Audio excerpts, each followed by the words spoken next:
Special মশলায় আমার রান্না করা হাঁসের বেস্ট রেসিপিটা শেয়ার করছি। এইভাবে রান্না করে যদি আপনি ফ্যামিলির সবাইকে খাওয়ান, এই উইন্টারে আপনার রান্না করা হাঁস হবে সবার চাইতে সেরা। একটা পরিষ্কার করা হাঁস গ্যাসের চুলাতেই আমি চামড়াটাকে পুড়িয়ে নিব। এভাবে পোড়ালে কিন্তু খেতে ভালো লাগে। এবার এটাকে রেগুলার কাট করে কেটে নিয়েছি। স্পেশাল মশলা বানাতে আমি নিয়েছি শুকনো মরিচ, সবুজ এলাচ, কালো এলাচ দুটো, 1 টেবিল চামচ পরিমাণ জিরা, 3 স্টিক দারুচিনি, 4-5টা লবঙ্গ, কালো গোলমরিচ নিয়েছি 1 টেবিল চামচ পরিমাণ, সেই সাথে এখানে 2 টেবিল চামচ পরিমাণ নিয়েছি রাঁধুনি, অল্প জয়ত্রী, সেই সাথে হাফ জয়ফল। এটাকে তেলে আমি গুঁড়া করে নিচ্ছি। এবার পেঁয়াজ বেরেস্তাকেও বেটে নিব। এখানে আমি হাফ কাপ পরিমাণ পেঁয়াজ বেরেস্তা বেটে নিলাম। এবার হাঁসের মাংসটা ম্যারিনেট করব। এখানে দিব 1.5 টেবিল চামচ করে আদা রসুন বাটা, 1.5 টেবিল চামচ পরিমাণ দিলাম পেঁয়াজ বেরেস্তা বাটা। যে মশলাটা রেডি করেছিলাম সেখান থেকে অর্ধেকটা দিয়ে দিলাম। 1 টেবিল চামচ হলুদের গুঁড়া, 1 টেবিল চামচ ধনিয়ার গুঁড়া, স্বাদ মতো লবণ, হাফ কাপ পরিমাণ পেঁয়াজ কুচি, তেজপাতা আর দিব সর্ষের তেল।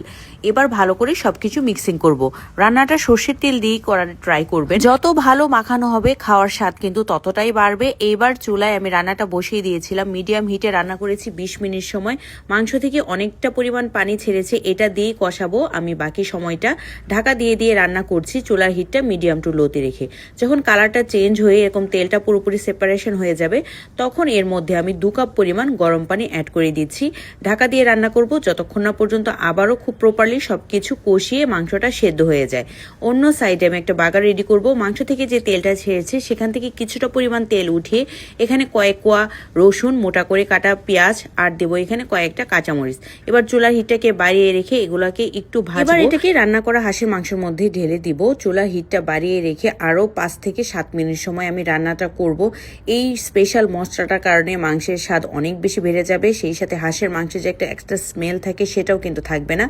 শুরুতে যে মশলাটা বানিয়েছিলাম এখান থেকে কিছুটা রেখে দিয়েছিলাম, নামানোর আগে এটা আবারও অ্যাড করব। এতে করে কিন্তু স্ট্রং একটা ফ্লেভার পাওয়া যায়। এবার তেলটা যখন পুরোপুরি ছেড়ে যাবে তখনই কিন্তু আমার এই হাঁসের মাংসটা একেবারেই রেডি। এটা গরম ভাত, পোলাও, সেই সাথে চালের রুটি, চিতই পিঠা সবকিছুর সাথেই খেতে ভালো লাগে। এই রেসিপিতে কিন্তু ট্রাই করে দেখতে পারেন।